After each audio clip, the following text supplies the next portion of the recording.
Hello nomads, it's Gypster back with some more juicy last Oasis details.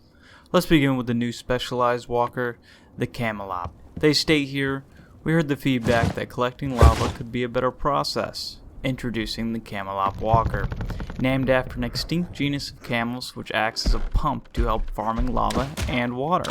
It can hold very large amounts of liquids, but does not have a proper deck, so cannot be spawned on. Pumping water is straightforward and relatively safe, but lava requires a smart approach and planning, as this fragile walker can be damaged by it unlike most others. While it will be a challenge to overcome for those who want to acquire very large amounts, Camelot's legs burn in lava much slower than the rest, so it's possible to stay above the pool of liquid death as long as you're not being greedy. Now, I'm a little confused by this, as most lava I have experienced in Last Oasis has not damaged my walker. Maybe that has been fixed and I have not noticed, but just an observation. Also, it's probably far better than picking up the lava. That was ridiculous. But either way, I think this is a great addition, and I believe Donkey is taking some hits from the community and past survival games such as Ark, where dinos could be used to farm and gather resources, which I believe is a great way to spice up the farming. I always enjoyed doing that. More specialized walkers are always welcome. I checked in-game and the Camelot is worth 12 tablets. I'm currently playing solo, so I apologize that I don't have in-game footage of it. I don't quite have just 12 tablets sitting around. So we're going to move on to the community questions. The first question here is, are you going to offer anything unique and useful, not just a skin, to the early access buyers of the game when you release the finished product? They state, we don't have any specific plans for it yet, but we'd love to thank you for supporting us and providing feedback before the game is officially finished with something unique and cool. It's unlikely that it will be something with functionality that's not available to others, as that would basically be cheating, but we'll try to find an interesting solution to it. Yeah, this is an obvious answer. It would be outright ridiculous if they released anything that players that start playing unreleased could not use, such as an item that gives them, something more than the new players. It would basically be cheating. But I do think a skin would be interesting and fun, or maybe even like a title of some sort, something like World of Warcraft has. They have certain titles for characters, maybe an interesting title for those early access players. The next question will be, will you add kinetic movement damage? They answer, we've been experimenting with it long before early access and would love to give it another shot. It definitely affects the balance of meta quite a lot, especially with walkers being both very valuable and tricky to properly control, so it might take us some time to implement it properly once we finally decide to go for it.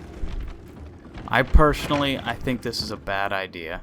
I believe it would result in far too many balancing issues, and if they pursue it, they should wait until later down the road in early access, as there's far too many more important features to worry about.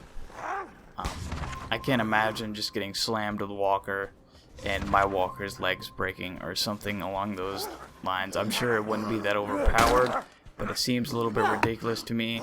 I like the fact that walkers actually don't take damage, dropping from mountains or running into each other. I know it's not realistic, obviously, but it is a video game, and it would be far too much to worry about all the time. The next question are, what are your plans for modules? There are a lot of ideas, both practical and creative, floating around for different modules, and we're planning to keep adding them over time. As you've seen with the Volcanic update, new modules will be introduced with new mechanics for obtaining them, so you can plan your activities to farm modules you actually want instead of having a random chance to get a random module with a random activity.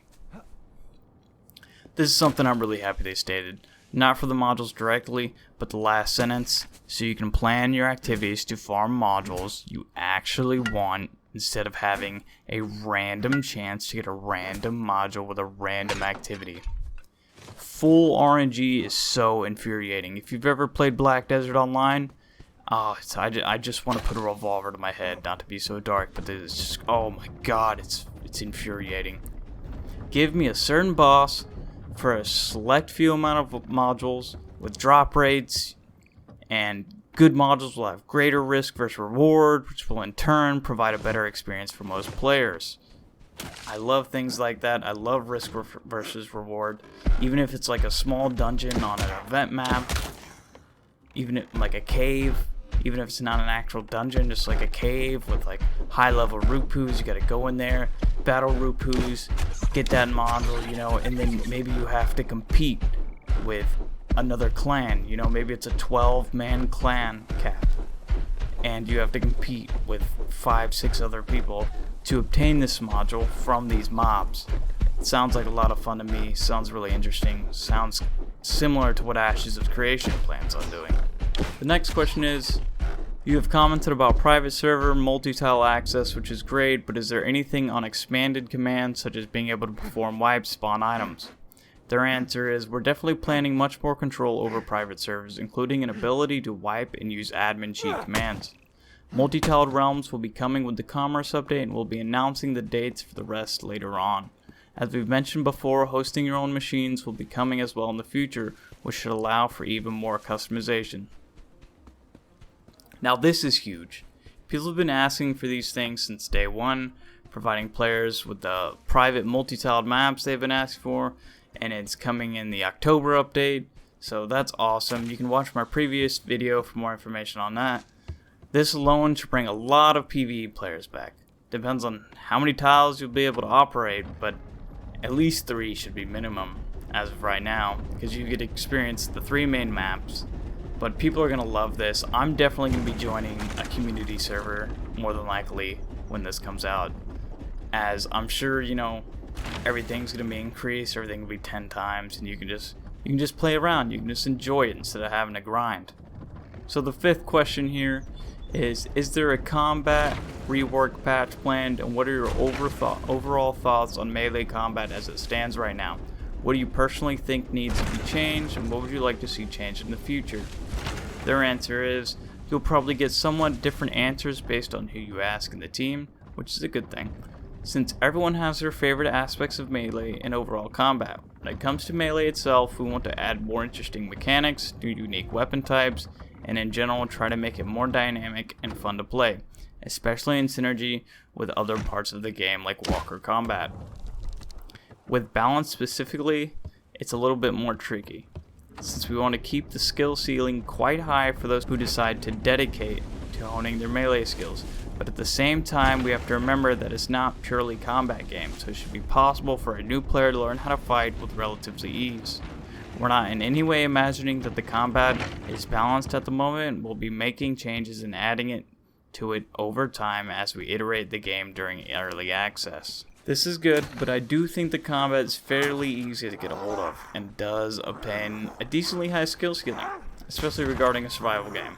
But I would like to see other things added, such as more advanced parry system. Nothing too rewarding. Maybe you parry, get a stamina boost. I really don't want someone to be able to just stun lock someone after that. But something simple that's rewarding, quick. Nothing at a Dark Souls level of parry, but something that would give you an edge after a high skill play. Also maybe interchangeable stances. Seems like an interesting concept. I'll let you guys think about that. Anyways, that's all I have for you today, my friends. If you liked the video, don't forget to subscribe and hit that notification button so you can keep up to date with all your last Oasis news. I am Gypster, and I am out of here. So long and good night, my friends.